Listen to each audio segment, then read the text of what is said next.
বাংলাদেশের গভর্নমেন্টকে, ইন্টারিম গভর্নমেন্টকে এখন পর্যন্ত ওইভাবে কোনো স্টেপও নিতে দেখিনি।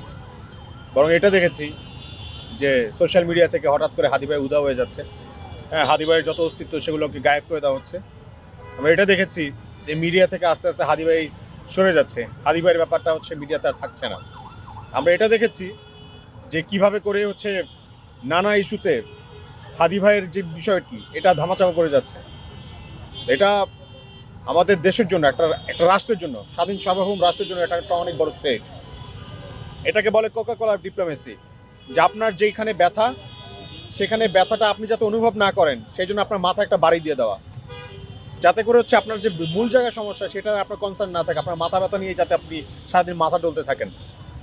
এই কোকা কোলা ডিপ্লোমেসিটা হচ্ছে আমাদের, যারা হচ্ছে আমাদের এতদিন জানতাম যে শেখ হাসিনা যতদিন এই দেশটাকে নিয়ন্ত্রণ করেছে, জানতাম যে তার গোয়েন্দা সংস্থার লোকেরা এই Coca Cola diplomacy Bangladesh media দ্বারা তারা নিয়ন্ত্রণ করে থাকে মানুষকে। এইভাবে হচ্ছে যেটা তারা জানাতে চাচ্ছে সেটাই তারা শুধুমাত্র জানাচ্ছে।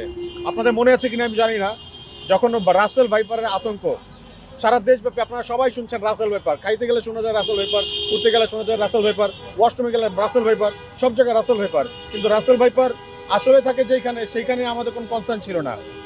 তো পরিশেষে দেখা যায় কি, দিন শেষে দেখা যায় যে ওই রাসেল ভাইপারের আয়োজনের মধ্যে দিয়ে বা এত সংবাদের মধ্যে দিয়ে বাংলাদেশের মাঝখান থেকে একটা ট্রানজিট হয়ে গেছে, এটা আমরা চুক্তি হয়ে গেছে, এটা আমরা সবার পরে শুনেছি। সো ইন্ডিয়া যে এই গেমগুলো খেলেছে, আগেও খেলেছে, এখনও খেলছে, এটা স্পষ্টই তার প্রমাণ যে হাদি ভাই মিডিয়া থেকে উধাও হয়ে যাচ্ছে। মিডিয়াতে এখন আর হাদি ভাইয়ের কথা শোনা যাচ্ছে না। আপনারা শুনতে পাচ্ছেন কিনা আমি জানি না, আমি পাচ্ছি না। তো আমরা অতি দ্রুত, আজকে অলমোস্ট 23 দিন হাদি ভাই হত্যার বিচারহীনতার, এই 23 দিন এখন পর্যন্ত আমরা বিচার পাচ্ছি না। আমরা তো বলতে পারেন যে এখন বাংলাদেশের জনগণ কিন্তু আস্তে আস্তে ধীরে ধীরে ফুঁসে উঠছে। যেই ফুঁসে ওঠার কারণে কিন্তু হচ্ছে আপনার জুলাই গণ অভ্যুত্থানটা আপনারা দেখেছেন, ছাত্র জনতার যে জুলাই বিপ্লব সেটা আপনারা দেখেছেন, রাজপথে মানুষকে নামতে দেখেছেন। সো ইন্টারিমের কপালে এরকম দিন না আসুক, আমরা এটাই চাই তারা যেন অতি দ্রুত এই বিচারের ব্যবস্থা করে। সেই জন্য আমরা হচ্ছে তাদেরকে জোরদার দাবি জানাই। এবং সাথে করে আজকে আপনারা জানেন যে এখানে যারা জড়ো হয়েছে অলমোস্ট একটা অংশ গেছে হচ্ছে আপনার মার্চ ফর ইনসাফে, এবং যারা দেরি করে এসছে তারা সবাই এখন এখন শাহবাগে আছে। তারাও আস্তে আস্তে এক এক করে দলে দলে হচ্ছে মার্চ ফর ইনসাফে যুক্ত হবে।